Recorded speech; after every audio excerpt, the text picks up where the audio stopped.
You're listening to Packers Talk Network. Packers Talk.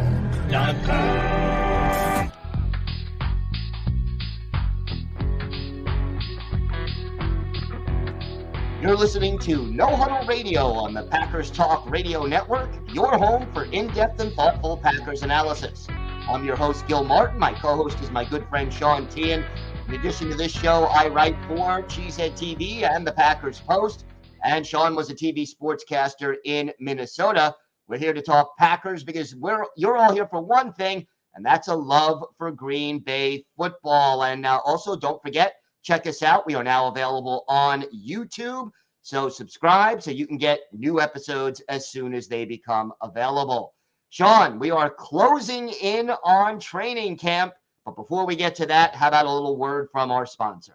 Yes, sir, Gil. Before we get started, a few words about our sponsor, Wisconsin's own Ticket King. For over 30 years, Ticket King has been providing Packers tickets to Packer fans. You can find them on the web at theticketking.com or visit their locations in Green Bay and Milwaukee. For direct links to specific Packers game tickets, go to packerstalk.com/tickets or browse their website at theticketking.com. And I also want to push YouTube again real quick to our loyal listeners who listen on Spotify, iHeart, wherever you get your podcasts. Go to YouTube, find us, subscribe to Packers Talk Network. We're everywhere. There's a whole network of podcasters everywhere. It's great if you want to just stay on top of Packers and you can't get enough Packer content like you and I, Gil. It's the perfect site for you. It is really the perfect place to be. It is a great place to be, and bring it. I can't wait. And this season, we're getting so close. I mean, training camp right now is about 10 days away. So we're zooming in on the start of the 2024 NFL season. And, baseball fans have pitchers and catchers. Well, this is the beginning of the Packers 2024 journey, and I'm really looking forward to it. So on today's show, we figured that each of us would list three questions, or three of the biggest questions that we see as the Packers are about to open training camp. And Sean, this week, I'm going to let you go first with your number 3 question. Well, let's make sure we don't coincide, right? So yes. My third biggest question right now, it's the new defensive coordinator, Jeff Hafley. Is this the right guy to run the Packers defense? It's the third defensive coordinator under Matt LaFleur's watch since he took over the head coaching duties in 2019. There's a lot of talent on this defense, 7 former first-round picks, a couple high draft picks this past April, a stud free agent signing in Xavier McKinney in March. Hafley has said all the right things in these press conferences in the offseason. Just a matter of, is it going to come to fruition? It seems like the Packers, we want anything but a vanilla defense because we have the horses to be aggressive, and really, really press the issue. But that's my question, Gil. Is Jeff Hafley the right guy? Did the Packers finally get the D coordinator that they've been looking for to take over this defense? And I'm going to add like a second sub question to that, or a little caveat. How long does it take the players to adjust and be comfortable in this new defense? And I think the two are related. But, is Hafley the right man for the job? And then if the answer to that is yes, how long does it take the players to adjust? And, you mentioned Hafley is saying all the right things. The players right now are also saying all the right things. They're like, yeah, it's aggressive. I can't wait. I want to get at the quarterback. I want to get at the ball. We're going to attack. It's all the things you want your defensive players to say. Now they have to do the things we want our defensive players to do. I think it says a lot that Jair Alexander showed up for minicamp and he showed up for OTAs, where he essentially, Matt LaFleur told him to hit the road for that final offseason week of practices before training camp, because he was there so much. He had fulfilled all his bonuses, where last year he didn't show up at all. And you didn't really know if he was bought in 100% all the way. I don't think him and Joe Barry saw eye to eye very much. I don't think a few guys on that defense, not Jair included, but Jair was the poster boy. The guy got suspended for conduct detrimental for a game last year, but he seems to be all in. And if he's locked in and all in, that already gives me really, really a good feeling about Jeff Hafley, where, hey, this guy just got here a few months ago and you got maybe your best defensive player on that side of the ball when he's locked in, when he's good to go, and Jair Alexander, if he's showing up and he's present and he seems happy and he's talking with the media and he's got a smile on his face and he's not criticizing the leadership, it's a very good thing. It's just a matter of we just got to see it before we can crown Jeff Hafley. Yeah, absolutely. And, you go back to last year, you mentioned Jair Alexander, another player who clearly was not happy with the way the defense was being run. He's not here anymore, Devondre Campbell. But you take a step back, those are two of your veteran leaders on the defense. Mm-hmm. And when they're not buying in, you got a problem. And I think even some of the position coaches on defense, one of whom has departed since the end of last season, were not happy with the way Joe Barry was doing things. So hopefully everyone's on the same page this year. It sounds like they're off to a solid start, but again, haven't put the pads on, haven't seen it in game action. And I think it's going to be really important. I'm looking at dividing this season for the defense into two halves, where the first half, there's going to be some growing pains and some adjustments. But let's say by the beginning of November, and certainly by Thanksgiving, we need to see a defense that is not only comfortable, but doing the things they need to do at a high level. And Gil, I've been saying all offseason, and we've been talking about this, where Joe Barry had the keys to the Ferrari, we felt like, and he just, instead of taking it out for a spin, he left it covered up in the shed to protect it for tomorrow and protect it for another day.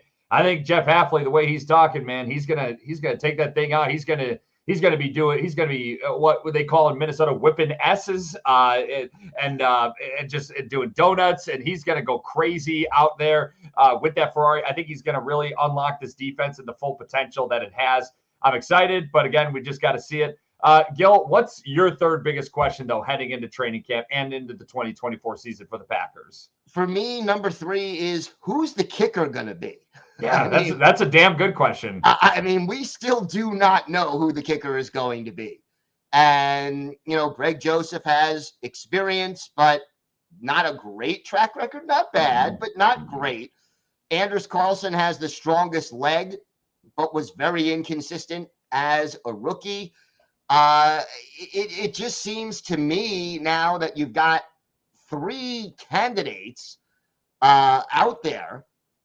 You got to figure out who is your kicker going to be. And look, most teams, you may keep one on the practice squad, but you're really only keeping one. So is it going to be Carlson?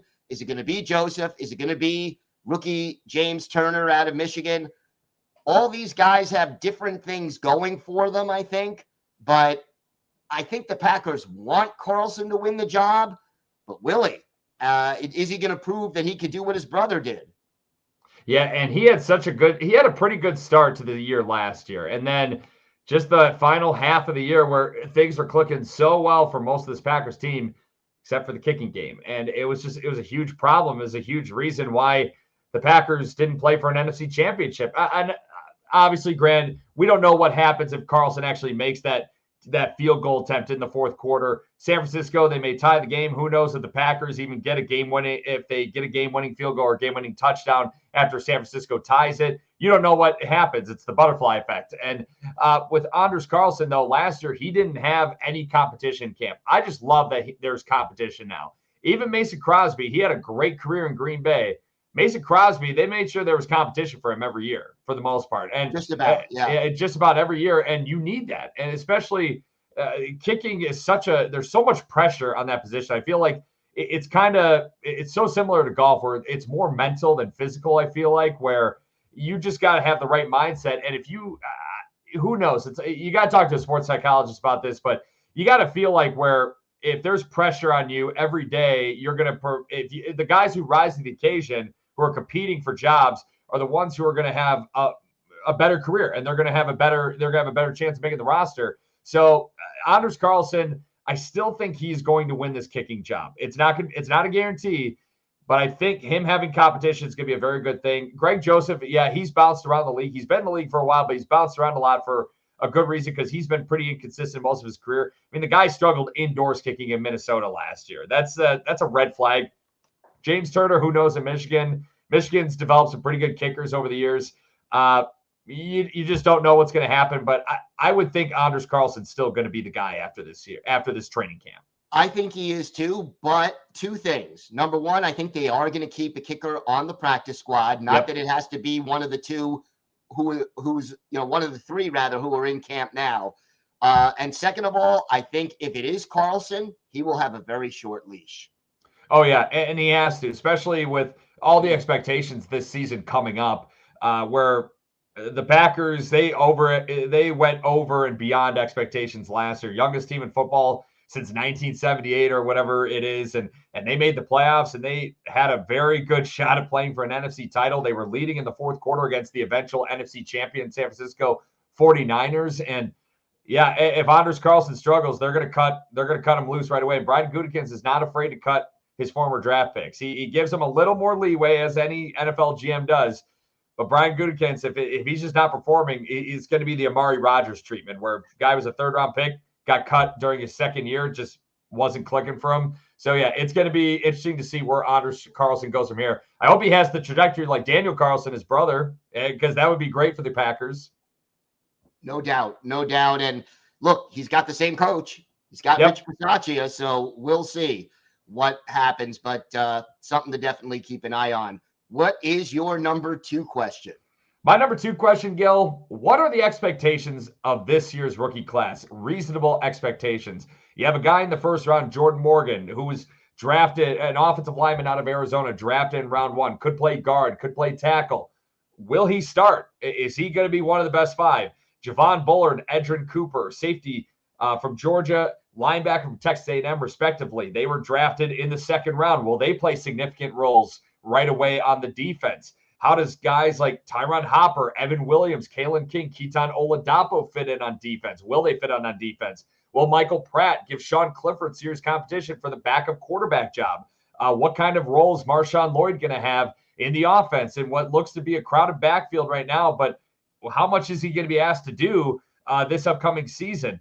And also, Brian Gutekunst has done a really good job over the years finding really good talent on the offensive line late in the draft. He did it with Zach Tom. He's done it in the past with finding Yosh Nijman. He's done it with finding Rasheed Walker as well. Jacob Monk, Travis Glover, they were late round picks. Are those guys going to be contributors at all? Will another undrafted rookie make the initial 53-man roster? There's just so many questions, Gil. That's the big one, though. It's like, what kind of contributions what are reasonable expectations we have out of this year's rookie class for the 2024 Green Bay Packers? Yeah, and it's a very good question, and I think the answer is going to be different in Week 17 than it is in Week 1. 100%. And I think maybe 2 players will start out of this rookie class in Week 1, but I think by the time the last game, or I should say Game 17, because there's 18 weeks now to the season, but by the time Game 17 rolls around, I think more of these rookies will be seeing a bigger role. With regard to Marshawn Lloyd, it would not surprise me to see his usage be similar to A.J. Dillon in his first year, where he's third on the depth chart. He'll get a couple of looks. He may have one game where he really has a lot of opportunities. Again, obviously, injury is always a factor. But I'm concerned about the fumbling that he did in college, and then the ability to pass protect, which is always vital for any running back in Matt LaFleur's offense. So it may not happen in Week 1. It may not happen in Week 6, but hopefully by the last few games, and dare I say into the playoffs, you get more contributions from not just Lloyd, but really all of the members of this rookie class. And I think there are, 5 or 6 guys who really could make, maybe not start, but really can make an important contribution before this season is over. I do believe out of this rookie draft class, the draft picks, I think you're going to see 2 guys starting in Week 1 in Sao Paulo, Brazil. I think you're going to see Jordan Morgan make his way in the starting 5 for the offensive line. I think it's going to happen. Unless Sean Ryan has an outstanding preseason, but preseason is going to be really, really important on the offensive line for Jordan Morgan, for Sean Ryan, Josh Myers as well. We know Elton Jenkins and Zach Tom, they're fixtures. I think Rasheed Walker is going to stay put at left tackle. He was just so darn good last year, and it sounds like he's had a great offseason as well. where I can't see him not being one of the top 5 going into week 1 against the Philadelphia Eagles. But then outside of that, Edgerrin Cooper, I think he's going to be starting on defense too. I think he's going to be starting next to Quay Walker. I think that's going to be a really fun combo at inside linebacker. But then also Wisconsin long snapper Peter Bowden. That guy's got a legit shot to make the team. Matt Orzech struggled. He had some bad snaps last year. Even though he's a Super Bowl winning long snapper, he struggled a little bit last year. I don't think his job's an all-out guarantee. So that's going to be interesting to see how these rookies will fit in. But those are my 3 guys, I think, week 1 where we could see them have a significant role right away. See, I have a different interpretation. I agree with you that 2 draft picks will be starting in week 1. Mm-hmm. But I think it's Javon Bullard and Edgerrin Cooper. Yeah, I think and that's those fair. are going to be the 2 guys who start in week 1. I don't know how long it's going to take Jordan Morgan to adjust to the NFL, adjust from most likely. Look, he's either going to adjust to being a guard, or he's got to adjust to playing on the opposite side of the offensive line, or both, depending on whether he's at right tackle, right guard, or left tackle. Mm-hmm. So there's a lot of adjustment, plus the adjustment from college to the NFL. I don't think he's a week 1 starter. I'm not worried about his long-term outlook, but I think it's going to take a little time for him to make that adjustment and find a way into the starting lineup. Plus, I think next year, when you don't know whether or not Josh Myers is going to be back, you have a lot more opportunity for Morgan to find his permanent place in the starting lineup. Yeah, we're going to see what he's got in preseason for sure. I am excited about him. I mean, Elton Jenkins became the starter at left guard in the second game, in the second game of his rookie year. That guy belonged. He belonged right away though. It was due to injury, but he got that job and he never gave it back because he was that good. So I'm hoping, let's hope that Jordan Morgan's the same way as Elton Jenkins and Zach Tom, where they just seamlessly fits in wherever they go. Gil, I'm done talking about the rookie draft class right now. About my second biggest question. What's your second biggest question about the Packers? Well, we sort of started to touch on it a little bit. Who are the best 5 among the offensive line? Because there are so many possibilities here. You mentioned Rasheed Walker. I think he holds on to the left tackle spot. No guarantees. We know Josh Myers has been a question mark and has not graded out well, according to Pro Football Focus and according to a lot of fans. I don't think he's terrible, but I think that when he makes a mistake, it's glaring. And I think that works against him a little bit. And yes, I am kind of defending a Buckeye, so mark that one down. But I'll remember this. Yes, please do. So it's but does Sean Ryan lock down the right guard spot? If he doesn't, do you move Elton Jenkins to the right side? Do you move Zach Tom from right tackle to right guard? Where do you fit in Jordan Morgan? There are a lot of questions, and the versatility of guys like Jenkins, Tom, and Morgan only complicate this question. Now, the answer, I think, will become apparent by the end of training camp and the preseason, but there are a lot of possibilities here. Now, I think, too, I've heard this on local sports talk radio here, where people are saying, oh, just have him, just train him at one position so he knows one position. But I'll tell you this, I only played high school ball. That was the highest level I played at. I played on the offensive line, and my job was easier mentally and physically when I knew what everybody around me was doing. And literally, that's all you got to do. If you know what everyone else is doing, unless you're moving if you're moving back and forth from right side to left side, that is like what Billy Turner said. It's like wiping your butt with your other hand. You know what I mean? That is a little more of an adjustment. But if you're talking right side and you're trying to move him, you're trying to figure out if he's a right guard or a right tackle, I don't think that's going to be a problem for him. I really don't. Yeah, there's a little bit of a difference, but it's a matter. You're taking the same first step. You got the same hand in the ground. You got the same stance essentially. If you're on one side, compare right guard or right tackle, you're in the same stance. It's just a matter of knowing the rules and knowing what to do. And if you know what your center's doing, if you know what your right tackle's doing at right guard, and so on and so forth, it makes your job a lot easier. It's going to come down to the best 5. It's nice that the Packers have that luxury of having so many guys who are so versatile. I think it sounds like we're in agreement though, Gil, where we feel like 3 of the starting 5, 60% of the offensive line is probably set in place. It's those final 2 spots that are going to be probably the biggest question mark right now. Yeah, I think that's true. And, you talked about some fans saying, no, just let them stay at one position. There's logic there. I'm not saying it's a ridiculous idea, but it's not the way the Packers under Matt LaFleur have tended to operate. They're always cross-training their offensive linemen. And I think in the long run, it pays off. Yeah. I think, for a rookie, it may slow his development a little bit.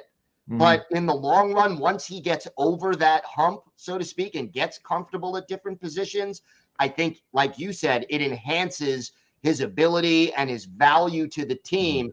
So sometimes it does require a little patience. And like I said, if Jordan Morgan isn't starting in week 1, I'm not going to lose any sleep over that, as long as by the end of the season, we see that he's kind of made some progress and is ready, willing, and able to contribute. And the other thing I just want to add, and you and I both know this, injuries will always play some kind of a role. I was just going to say that. This, even if it's just some guy who gets a minor injury in training camp and misses 2 weeks. Yeah. But it's 2 valuable weeks. Yeah. And something that small, guy could be ready for week 1, but may not be ready to start as a result of a minor injury like that.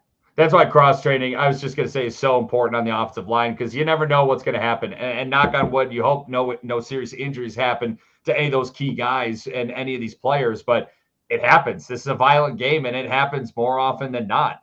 So I think it is very valuable what they're doing with Jordan Morgan. They're trying to figure out where the best spot he's going to be. I think the subset question with that is who the starting 5 offensive line is Jordan Morgan, what are your best 5, and who are your best 5? Right. And that's where I'm going to be really excited to see preseason football. Just preseason football is I only like it just to see what we have in the rookies, because you never seen them at the pro level, and you finally get that shot at seeing them a little bit before the real deal. Gil, I'm going to have you wrap up your biggest question. What is your biggest question going into the year? Oh boy. For me, it really is going to come down to, for me, the biggest question that I'm asking, wide receiver. How do they figure out this depth chart? Who is going to be? I don't necessarily say we need one clear-cut number 1. Like, we don't need a Devontae Adams and then a bunch of guys who are each going to get 3 targets a game, and Devontae's going to get 11. We don't need necessarily that, but there's still only one football. And the Packers have 6 talented receivers at the top of the depth chart. We don't know what, some of the guys beyond that could also be potentially quality players as well. How do you divvy this up? How do you figure out who's going to start, how often they're going to be on the field, how often they're going to get targeted? And then not only do you need to find the best guys, but you need to keep everyone hungry and happy at the same time. And that's a very fine line to walk. I think with this group, though, you can walk that fine line, because I think so too. I feel like last year. I feel like this is such an unselfish group where you see these guys, they get more excited when their teammate makes a play than when they make a play. And says everything to me about this group, where for Jordan Love's sake, he can find what he thinks is the most favorable matchup and just pick apart that matchup. And you could do that with the depth of this receiver group. I don't think you have that prima donna. You don't have that guy who is always, he's commanding the ball. And if he's not getting the ball, he's whining, he's pouting.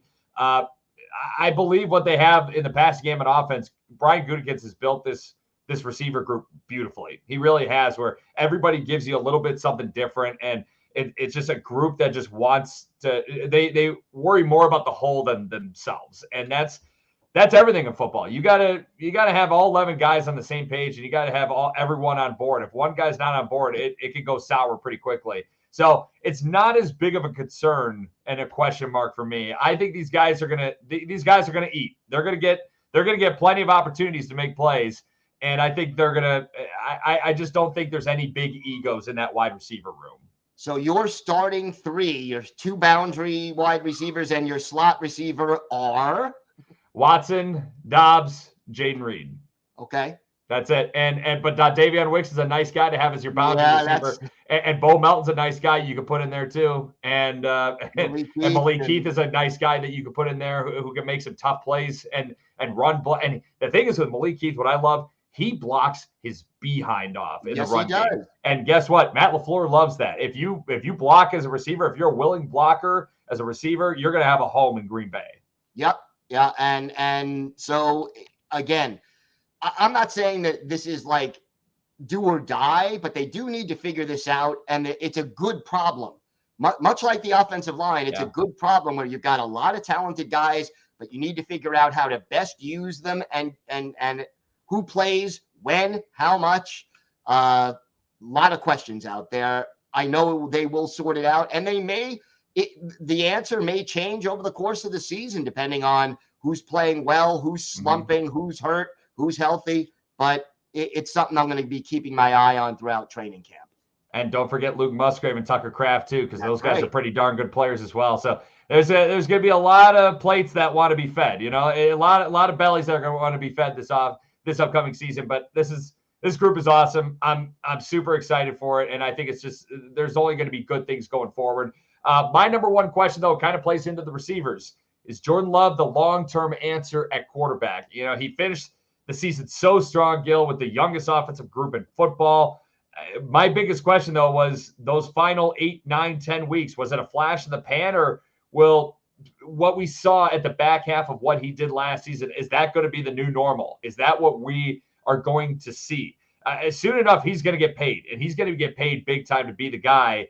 You just hope that the Packers don't have buyer's remorse and that he essentially what we saw at the end of last year, that is just what we are going to expect to see as Packer fans and what the Packers are going to get week in and week out of him. And I think him having that receiver group, the depth of that receiver group, it's just so much talent at receiver and tight end and running back. I think there's a very good chance that Jordan Love is going to improve from last year. I hope so. And I'll say this, though. If we get 90% of what Jordan Love was in the last 8 or 9 games last year, we'll be fine. We will be more than fine. Oh, yeah. So, I mean, obviously you want to see the kid take the next step forward.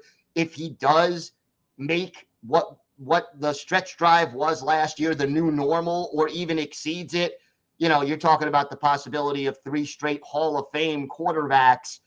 I mean, obviously he has to stay healthy. He has to do that over the course of 7, 8, 10 years, whatever the case may be. But the potential is there. And obviously, if there is buyer's remorse, if you end up giving him $55, $60 million a year for the next 5 or 6 years, and he falls off a cliff with his level of play, boy, that sets this franchise back big time. Yeah. And the thing is, if he does elevate his play, we're talking about the third straight starting quarterback in Green Bay to be an MVP, possibly. He could be an MVP. He had MVP like numbers last year. It was just crazy because the first half of the year wasn't the cleanest, and it wasn't their best. But man, when they figured it out, oh man, was it a beautiful sight to see. And he got that big playoff win in Dallas where he was just so good, and he ran the offense so well and perfectly. I mean, damn near perfectly for the most part. The expectations are very high for Jordan Love. You just hope those last 8 weeks weren't a flash in the pan. And I think the depth of the receiver group, how many weapons he has on the outside, the weapons that he has in the backfield, his play is going to improve big time. And I think we're going to be in good shape as Packer fans going forward, rooting for another stud quarterback in Green Bay at 1265 Lombardi. But Gil, before we wrap up though, for this episode, what articles do you have coming up online for Packers Post, She Said TV? Like you said, 10 days away from training camp. So a lot of good reading probably coming up. Yeah, Packers Post, I'm at the stage of the off season where I'm going position by position and previewing training camp, asking 3 questions about each position and taking a look at all the players on the roster and where they fit in or don't fit in and what their key points are. And then for She Said TV, I took a look at Josh Jacobs and basically how much is he going to be used? I mean, Aaron Jones was never a bell cow guy who you could give the ball to 25 times a game. How much of the time will we see Josh Jacobs just get almost all of the carries and carry the rushing offense? Matt LaFleur hasn't gone that way in the past, but Jacobs gives him an opportunity if he wants to do it. Never seemed like Aaron Jones got the ball enough when he was a Packer. Let's Yeah. hope it's not the same problem with Josh Jacobs. But anyways, folks, go ahead, go read Gil's stuff. He's the hardest working man on this podcast on No Huddle Radio. So go read his stuff and help, and subscribe to us on YouTube. Once again, Packers Talk Network, a lot of good content there. Hey, Gil, you ready for some trivia? I am ready. All right. Well, we are going to do some history trivia today. In 1919, the Packers' first season of professional football, the team finished 10-1. Who was their one loss to? The first loss ever in Green Bay Packers history. I'll give you a hint. It's a team that's not in professional football anymore. Oh, I could have told you that. And they were in the state of Wisconsin as well. But they were in southern Wisconsin, practically Illinois. Practically Illinois. It was technically it's Wisconsin, but it's practically Illinois. Yeah. Gosh. You're talking about 1919. Yeah. Right? They only lost one game that year. One game. Yeah. I was looking at their records over the years. I was like, who was their first loss to? And I had to look it up. I didn't know this was a team. So their nickname, I mean, they were in Beloit, Wisconsin. Do you know their team nickname? Yes, I do. Now that you said that, you the do. Beloit Fairies. Well, yeah, Fairies, but they also went by for the professionals as well. But but Beloit Fairies is I don't know how you knew that, Gil. Jeez, you're walking encyclopedia. But the Packers lost to the Beloit Fairies in the 1919 Professional Football Championship of the state of Wisconsin, 6-0. Those are 6 of 12 points the Packers allowed that entire inaugural season. The Packers are obviously still playing pro football today. Beloit's pro football existence ended in 1922. Now, for bonus points, Gil, even though we don't really do points, but they did also beat a team 87-0 during the same season. Do you know who they beat? I know, again, I think they mostly played teams in Wisconsin. They did, yes. Not exclusively, but mostly. This team was primarily made up of World War I veterans. Oh, wow. And if you remember the movie Home Alone, John Candy said their polka group sold a lot of albums in this city. Sheboygan. There you go. The Sheboygan Company team. Yeah. They're not playing pro football either, but yeah, they were very big in Sheboygan at the time. So I'm glad you got I'm glad you got the Home Alone reference, Gil. I appreciate that. So yeah, I'm always a fan of the Home Alone, the pop culture. I always got the Seinfeld references. You just keep up with me, and I don't know how you do it, but yeah, send us out, Gil. I'm done talking. He's done talking. I'm done. All right. Well, that's going to do it for us today. We'll be right back here next week. Follow us on Twitter at Packers and at Packers. Stay up to date on all things Packers, or to ask us questions. Or you could email us at gbpackerssean@gmail.com. Make sure you're subscribed to Packers Talk on iTunes, Google Play, Spotify, YouTube, wherever you get your podcasts. Big thanks to PackersTalk.com for powering our show, and thank you for listening. Until next time, go, Pack, go. Go, Pack, go.